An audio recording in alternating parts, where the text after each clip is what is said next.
Top 9 में सबसे पहले बात, किसने रची दिल्ली में इजरायल के दूतावास के बाहर धमाके की साजिश। दिल्ली में दूतावास के बाहर ब्लास्ट के बाद इजरायल के पीएम ने क्या कहा और दिल्ली के बाहर और कहां इजरायल के दूतावास के बाहर मिला संदिग्ध सामान। देखते हैं टॉप 9, छोटा धमाका बड़ी साजिश। दिल्ली में इजरायली दूतावास के पास शुक्रवार शाम एक जोरदार बम ब्लास्ट हुआ। धमाका इतना जोरदार था कि पास खड़ी 4-5 गाड़ियों के शीशे टूट गए। हालांकि राहत की बात यह रही कि धमाके में कोई हताहत नहीं हुआ। ब्लास्ट के बाद सुरक्षा एजेंसियां भी अलर्ट हो गई हैं और एयरपोर्ट सहित सार्वजनिक जगहों पर सुरक्षा बढ़ा दी गई है।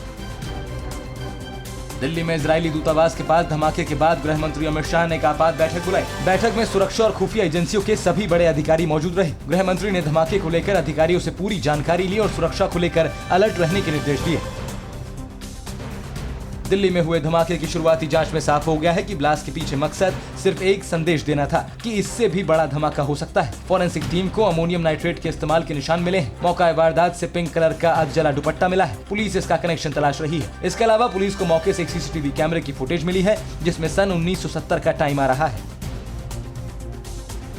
दिल्ली पुलिस के कमिश्नर एस.एन. श्रीवास्तव ने घटनास्थल का दौरा कर हालात का जायजा लिया। धमाके की जगह पर गड्ढा हुआ है, वहां से बॉल बारिंग और आईईडी बरामद हुआ है। उनके मुताबिक हादसे की जगह से एक खाली लिफाफा भी मिला है जो एकदम कोरा है। इसके फिंगरप्रिंट ट्रेस किए जाएंगे।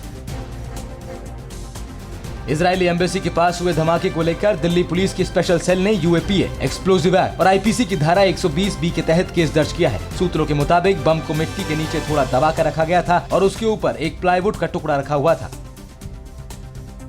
इजरायली दूतावास के पास हुए आईईडी विस्फोट के बाद विदेश मंत्री एस जयशंकर ने इजरायल के विदेश मंत्री से बात की और कहा कि इस मामले को गंभीरता से लिया जा रहा है। विदेश मंत्री ने उन्हें दूतावास और राजनयिकों की सुरक्षा का आश्वासन भी दिया है। एनएसए अजीत डोभाल ने भी इजरायल के अपने समकक्ष से बात कर पूरे घटनाक्रम को लेकर इजरायल को जानकारी दी है।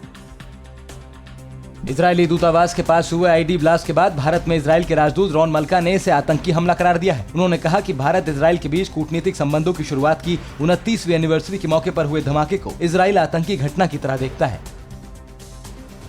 धमाके के बाद इजरायल के प्रधानमंत्री बेंजामिन नेतन्याहू ने भारत के प्रति पूरा भरोसा जताया। नेतन्याहू ने कहा कि उन्हें भारत सरकार पर पूरा भरोसा है। वो दिल्ली में रहने वाले इजरायली नागरिकों की सुरक्षा करेंगे। इसके लिए भारतीय एजेंसियां पूरी तरह सक्षम हैं। दिल्ली में हुए धमाके के बाद फ्रांस की राजधानी पेरिस में भी इजरायली दूतावास के बाहर संदिग्ध चीज बरामद हुई है। पेरिस में संदिग्ध वस्तु के मिलने के बाद फ्रांस ने आवश्यक यात्राओं को छोड़कर गैर ईयू देशों की सीमाओं को बंद कर दिया है।